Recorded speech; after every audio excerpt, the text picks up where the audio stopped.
My friend, sometimes it's nice just to sit still.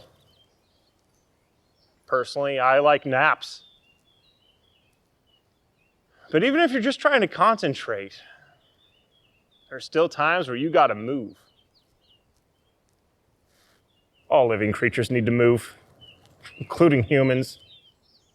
The biggest reason? Food. See, I'm hungry, so I have to move to come over here, and then I have to move to pull out this carrot. Ugh. And that's just one part of farming. And if we were a tiger, imagine how much we'd have to move in order to catch our prey. And if we were prey animals, we'd have to move a ton.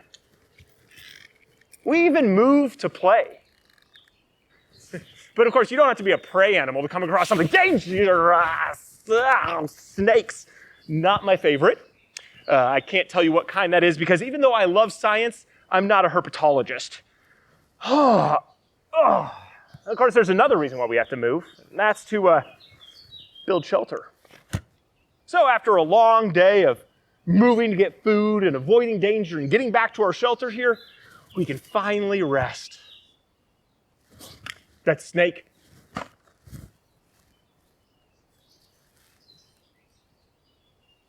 Wait, it doesn't have legs.